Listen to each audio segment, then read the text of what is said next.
bring it back to my website? Can I get an email address? And then when I get that email address, then we go through what's often referred to as an indoctrination sequence. We can show them how cool and helpful we are. Yeah. You know, that's what I love about it. You've got this stuff inside you, you've got this information, you've got this expertise, you've got this passion that you want to help people.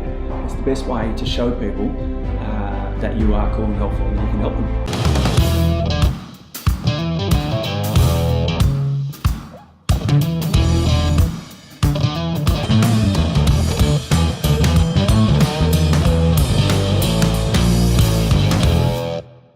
Welcome to the Marketing Your Practice podcast. Tone, how are you today? Splendid.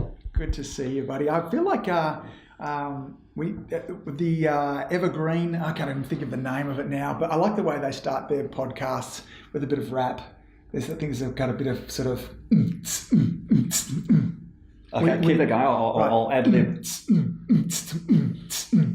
Well, welcome back to... I was on a roll. You were on a roll. Let's stick in our lane and stick with what we're good at. Today, we're talking all about email. So we're going to talk about why you should be building an email list of people who are potential patients and how do you go about doing it. So we've got a lot to cover. But this is an area that's missing. If people are failing with social media in terms of having a predictable flow of high quality people coming to them, it's because they're missing the whole purpose of social media. They're missing what's happening with it, and they're missing out this component here, which is about building an email list. So we're going to talk about all of that today in terms of how do we go about building an email list, where does this fit in our overall community outreach, and how you as a community influencer need to be using this tool. Sound fair? Sounds fair. It reminds me of that great Garrett J. White quote of the person that controls the rain controls the game. And if we're controlling the leads that are coming in, but we might be getting a heap of leads in, but if we're not dealing with them properly or nurturing them or delivering stuff in the most effective and efficient way, then the rain's just going down the drain. And we see that a lot. So we'll take you through what to do with it. When the rain's coming in, what are we going to do with it? Yeah, so a little bit of a backstory. Let's go back to, social media, particularly Facebook. That was the big daddy. 10 years or so ago, Mark Zuckerberg and his crew said to look, us as business owners, we should be setting up business pages. At those stages, I think they were called fan pages. Fan page, and we were trying to get fans on there. And I said, look, this is a brilliant way for you to engage and interact with your audience, your potential patients and your patients. And he was absolutely right. We built these pages. We got our patients to like them and fans, all this kind of stuff there too. We communicated with them. There was tremendous reach and engagement without having to do all that much. That if we put a post on there and we had 100 people that liked our page, most of them were going to see it. Now, what's happened with time, our social media platforms, or these social media platforms have got busier and busier and busier. There's more and more content on there. And what's happened over that time is particularly the content that you and I were sharing on our pages, our business pages, has got less and less engagement, which means the algorithm has decided to show our content less and less. The crescendo of this came it was very outward at the start of this year, 2018, where Zuckerberg said, look, we're going to really prioritize content from person to person, less from business. So, and it even went as far as him saying there may well reach a stage where your engagement or your reach may well reach 0%. So this, you read some people say this is one of the biggest con jobs of all time. We're encouraged to do something, you talk about a kind of bait and switch, which means it's very, very difficult now for our content to be seen organically. So people, you might be creating wonderful content, high quality videos, great blog posts, putting terrific images on there. But jump in the back end of your Facebook page, see what what the reach is. And you might be shocked. My guess is it'll be somewhere between 3 and 6%. If you're doing a great job, it's hard. Low. Yeah, it's hard to get beyond that. So step number one would be, the way that you can deal with that, and certainly make sure that you're creating your content in the right way. Yeah. If you're not already, in fact, parenthesis back to what Zuckerberg says, he says, look, as businesses, you can still reach your people, but guess what you have to do? Put out your hard-earned cash. Pay for it. Pay for it. Now, you don't have to pay lots, $1 a day. That's all it needs. Boost your post for $1 a day. In fact, we used to spend a lot more than that, but we actually bring it back to $1 a day. It's what I do with the practice here in Port Melbourne, our other one down in Lara, and we get great reach. I'll pay $1 a day to have my message, my videos watched by, 30, 40, 50, 150 people. It's cost effective when we want to do it, but we have to pay to play nowadays. Now, if we really want social media to work, then we need to kind of understand this thing called the buying cycle or the customer journey. So give us your two bob on what the buying cycle is. It's that time that it takes someone between being first exposed to your brand or your business, your message, to then making a decision to actually interact or become a customer with your brand or your message. So for some people, and the statistics can show that it can be over a whole month, 43 days being the average in one study that it takes between someone first exposed to then saying, yes, I'd like to purchase or become a patient or become a client of that business. And so people need, and it comes into that exposure thing of, it can be up to 20, 30 touch points over that time for someone to make that decision. What do they have to know? What do they have to be exposed to? Who they have to be exposed to you and your passion or your interest or your expertise, your knowledge, and the ability for you to help someone throughout that journey will shorten that cycle. But once we hit that critical point of 43 days on average, then things just start to snowball from there, because the next one just rolls in and we just keep on a rolling on cycle, which is why we need to be putting great content out for the long game. This is not something you can do for 2 weeks and expect massive results. This is a longer game that we're playing. It's why so many people fail with their social media outreach, their advertising. You say, look, I did that for a month and I didn't get any new patients out of it. I went, oh, you were so close. You just didn't quite get the momentum through there. There wasn't enough touch points where somebody finally got to the stage where I said, Dr. Tony, I know, like, and trust you enough for me to now get on the phone and book an appointment. Now, and they might have seen you in lots of different areas. They might have watched a couple of videos. They might have read a blog post, seen your website, gone to your Facebook page, seen you on Instagram. A friend shared an email newsletter or something. All these ones are different touch points, which, as you just rightly said, has that person knowing, liking, and trusting you before they then make a buying decision. So the challenge. So now you go, okay, I need multiple touch points. The challenge then becomes this. It's very difficult for us to get in front of somebody enough, even when we're paying for it, to build that relationship, that knowing, liking, and trusting. So one, it takes time. It was Wicked Reports. They analysed $1.7 billion of Facebook spend, and they said the average time it took from when somebody first interacted with your post all the way through to them making a purchase, or in our case, an appointment, was 43 days. Other research will say how many touch points does it take. So a touch point will be, I watched one of Tony's videos, I looked at another one of his posts, I scooted on over to his website, I read some of his Google reviews. These are all touch points. So those touch points, they've tripled, haven't they, in the last? They have. It takes more and more touch points. Now, the reason it takes more and more touch points is that what's decreasing on social media is authenticity and trust. So trust is lower. So it takes more points like, let me see. How do I build? Skepticism is at an all-time high, because there's a lot of cowboys out there pretending to be experts. Particularly in the healthcare area. Everyone's an expert. Everyone. You hop on there too. If I've got a 4-week personal trainer degree, then all of a sudden I'm an expert in health. I know what exercise you should be eating, and it's the keto diet for everybody. It's these, those kind of things there too. So rightfully so, skepticism is at an all-time high. So it takes some time to build it. So if you are to get success, we need to see how can we control that journey through, so we can have this person know, like, and trust us more quickly, that we can get those touch points. And still right now, the best tool to be able to do that through is email. Now, email, what we see again, the research tells us, is that more buying decisions are done through email. Email open rates are significantly higher than that, 3 to 6% I talked about before. Email builds trust. Now, just think about it for a moment, of even nowadays when our email inboxes are full, the way that most of us get on our personal devices and thumb our way through Instagram is different from the way that we open up our emails. For the vast majority of people, the first thing they do in the morning is check their email. They're still engaged. Still a ritual around it, isn't there? Yep, there is. So relationships are built much faster through email. Now, the other thing is this, is that when we build an email list, particularly if people think about it, that are early on in this, they're not ready to be patients yet, but they're raising their hand and they're going, I'm interested.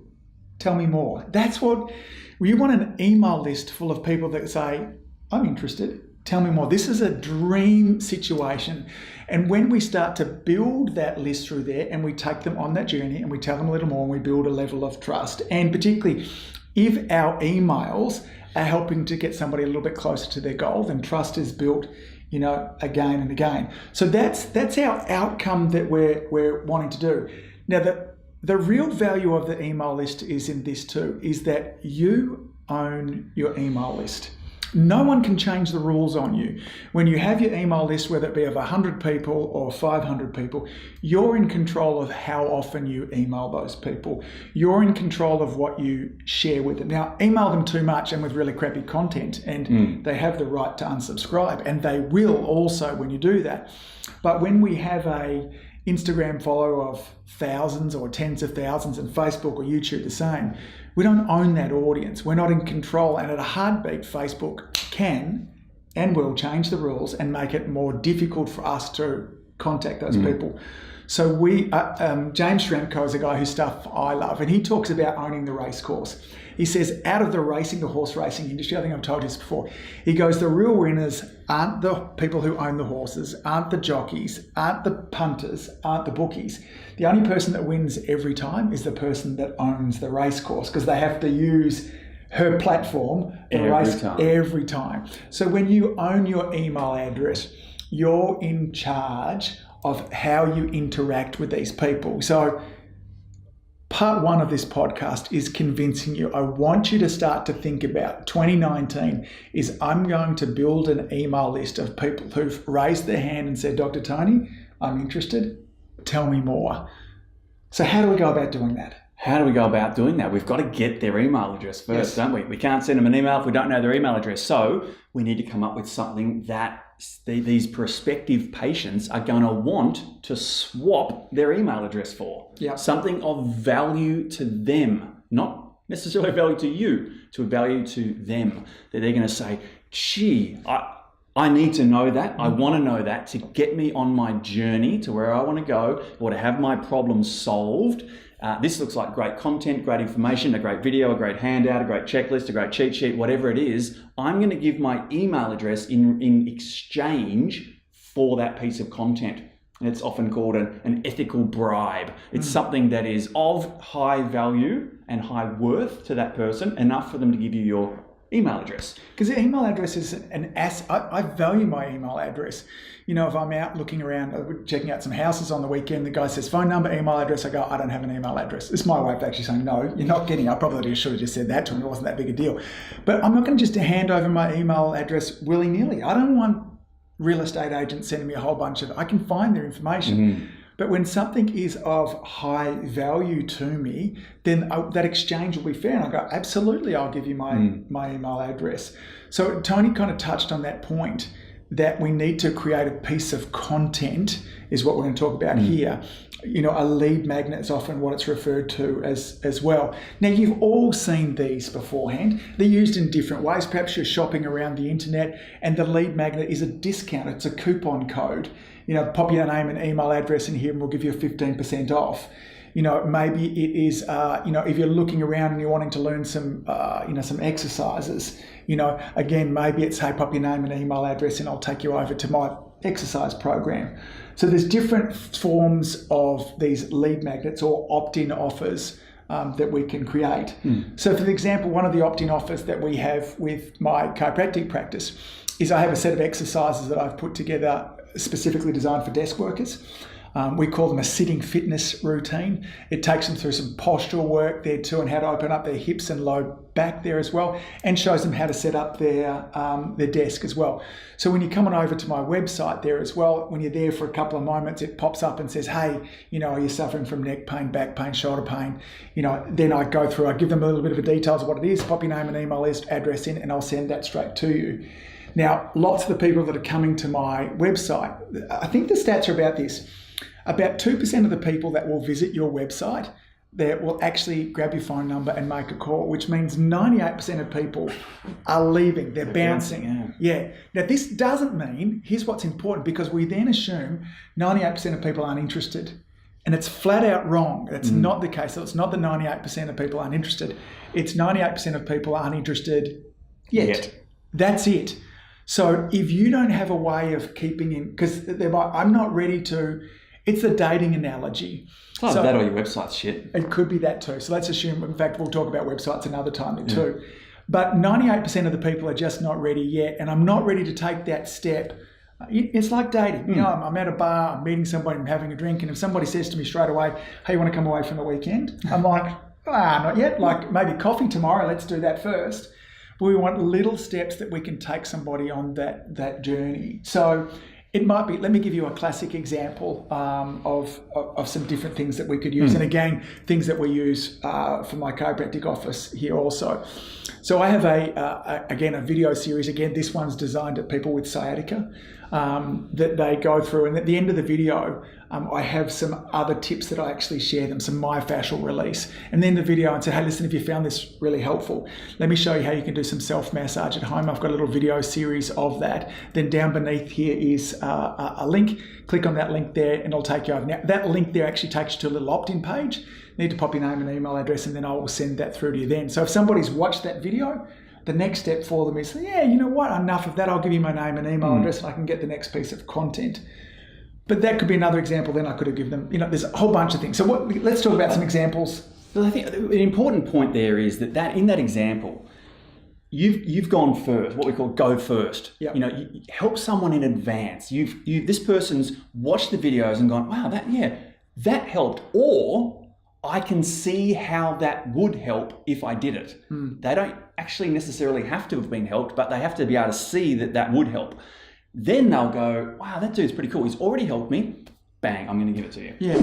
So there's loads of different examples there. So maybe your practice, you love looking after pregnant mums, okay? Helping them right throughout the pregnancy. So you might share some really great postural tips, help to release through hips and low back from there too. Or maybe you're talking about ways to really manage your energy through there too. So they've come over to the website, you're watching the video, then underneath the website there too is a little opt-in form that says, are you taking a pregnancy multivitamin? Want to find out what to look for in the best quality pregnancy multivitamins? I've got a checklist down beneath here. So, that would be a piece of content that someone might go, yeah, I'm taking a multivitamin. I wonder if I've taken the right one.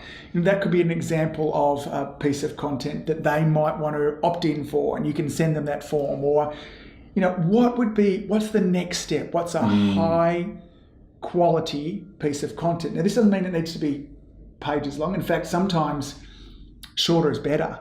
It could be a 5-step checklist. Yep. It could be a 2.5-minute video. It could be a 1-minute video. The length doesn't necessarily matter. In fact, as you said, the shorter the better. More concise the information. The quicker you can help someone, the quicker you can satisfy or answer their question, the better for them. They're going to say, wow, that was cool. How can I get somebody a result? What's a piece of content that somebody is dying to know? And sometimes you can just find out by sitting down with your potential audience.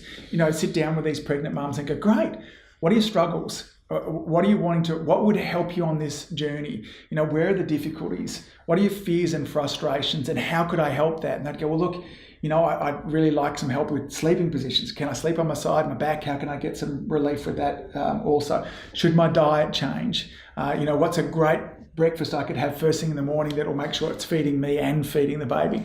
What are the 10 things I could do to help maximize my chance of, an interference-free pregnancy or birth?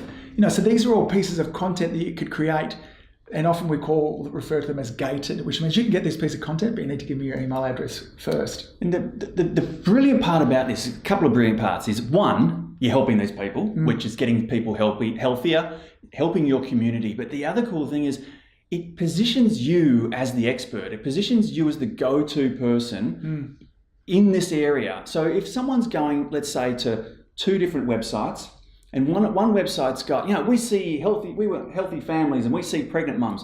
The other one's got, we see pregnant ladies, and we've got this checklist, the cheat sheet, what to eat, what not to eat, what exercises to do. There's all these documents, downloads, information, blog posts. Who are they going to trust more? Who's higher in that trust value? This person is seen much more as the expert because they're an author. They're a whatever else you're going to have for them there. It's a great positioning tool. Content creation, particularly high quality content creation, is a fast track to expert positioning. It's a great point that you make there as well. So all of these things are helping to position you as an expert and an authority. And the reason that we want to do that not only is to help that buyer's journey that we talked about before as well, but it differentiates you. It helps you stand out from a world that's noisy. And, why should I choose you over the other person as well?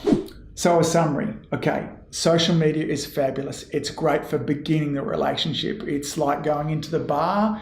I meet somebody where a relationship begins there too. But I don't want to be going back to that bar time and going date number 2 back at the bar, date number 3 back at the bar, date number 4. We need to take that relationship on a journey. Maybe it's the cafe next, and then, onto if things go fabulous with a relationship, you end up married and living together, if that's what your outcome is.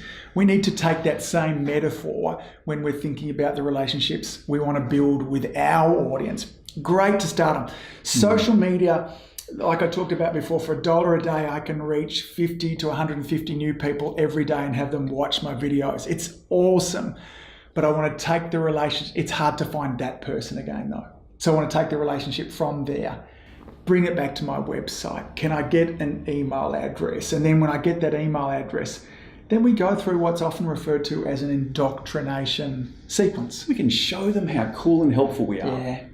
That's what I love about it. You've got this stuff inside you. You've got this information. You've got this expertise. You've got this passion that you want to help people. It's the best way to show people that you are cool and helpful and you can help them. Yeah, and that's what you're doing. You're sharing content via your emails. Now, whether it be, and I'm going to suggest that you be emailing these people that have said, I'm interested, Tony. Tell me more. Once a week. Share them with some content that's relevant to them. They will love you for that, particularly if it's helping to get them a step closer to their journey. In fact, if someone's put their hand up and downloaded something and said, I'm interested in this, I want help, once a week might not be enough. You might have 2 or 3 in the first week, a couple in the second week, and then once a week. This is a hit them while I'm hot. Hit them while they're hot. Answer their questions while they want to know the answers. No, and to begin with, as you start to get a little bit more, when you really work out how this all works there too, you get a little fancier with it there too. You start off with just a welcome sequence of emails. And all of this is so easy to automate. Automated. 2 tools that's needed. You need a website that is capable of taking somebody's email address. So you need to be able to build these opt-in forms. There's lots of different ways that you can go about that too. Different page builders, from things like ClickFunnels and Unbounce and Lead Pages. Our favourite at the moment, and how long have we been part of Thrive for? A couple of years now? Yeah, a couple of years. Okay, so first of all, we love a WordPress site because of its speed of implementation. If you have a WordPress site and, Thrive Themes is a plugin that makes it really easy for you to build these. We've all seen these little opt-in pages beforehand, or little opt-in boxes that kind of pop up there too. Thrive Themes makes it really easy for you to build these. And you go, that's a fabulous idea. Instead of having to go back to a graphic designer now, or a web person, all this kind of stuff there too, you can go build it straight away or handball this to your staff. There's lots of great templates. Templates, plug and play, swap this photo for that photo. Yep. Easy. Whack it in there. We'll have a link below how to find out more, but they'll teach you that. And then the other thing that you actually need is an email autoresponder. CRM. That's it, often called contact management system there too.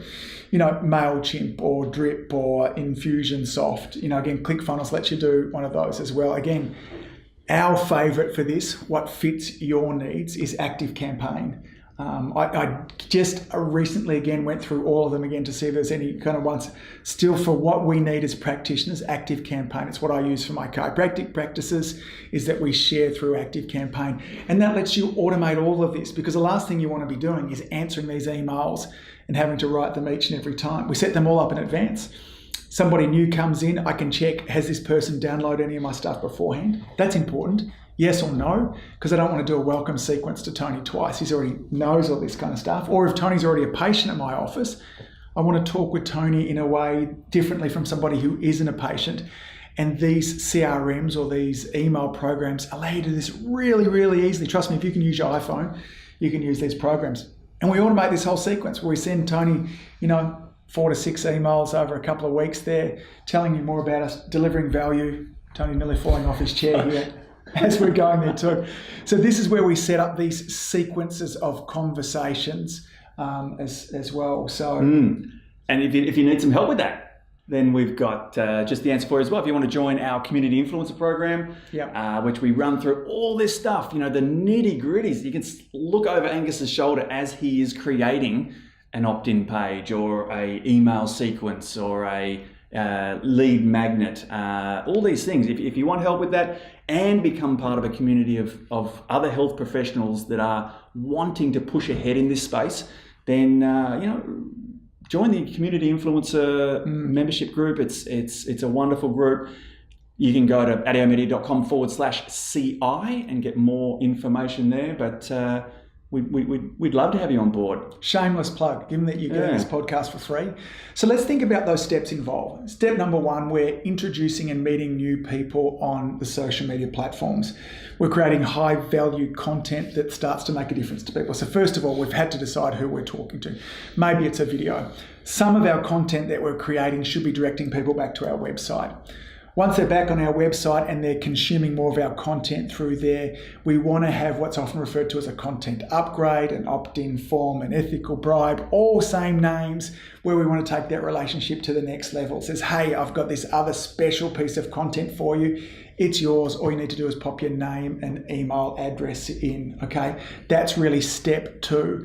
Once we've got their name and email address, we get into step number 3, which is a nurture sequence. In that nurture sequence, here's our goal, okay? To continue to help them, continue to help to get them closer to the result that they want. What sort of things do we need to share with them? And remember, scoot back through some of our previous episodes. We go through frameworks of how you create great content, more or less framework, our lifestyle framework from there to before, after frameworks. We've got some great frameworks of how you can come up with content to put inside of your emails as well. And then eventually, as we start to build this know, liking and trusting, when you have the momentum of this thing spinning on, remember it takes time to get this. It's not going to happen overnight, but that's where that happens. Hair, it does happen eventually. What's that shampoo? Anyway, we start to build that relationship, and then this is how we build a predictable flow of new patients. High quality, qualified new patients. And understand, this is the procedure of every successful online business that's using digital marketing. This is what they're doing. But very few, if any of us, do this as health practitioners. We're jumping on, we're sharing content on Facebook, and we're wondering man, I'm putting this time and effort in, but no one's getting on the phone. Yet if you go back to your coaches, if that's what you're looking at, it's probably how you got on their list. You did this. We should be doing exactly the same thing. Now, this is happening whether it be, traditional companies like Ford Motor Car, whether it be luxury brands that are doing this. You head to any website, one of the first things they're going to want to do is encourage to get your email address so they can take the relationship off of the social media platforms and start to share it around. Absolutely. Have we convinced you? Good sum up there. So get onto it, folks. Start creating some high quality, great content that your target audience wants to have. 2019 is about you building an email list of people who says, I'm interested, tell me more, so we can take them through that buyer's journey as well. If that's the only marketing goal that you had for 2019, then I think you'll be blown away with the results that you'll receive from that. 21st century, this is where it's all at. So, gang, if you haven't already jumped on over to iTunes, Stitcher, Spotify now, and subscribe to the podcast, given us a rating and shared your thoughts, then we would really appreciate if you would do that for us as well. So as always, keep up all the great work. Keep saving lives, gang. See you soon. Later. Au revoir.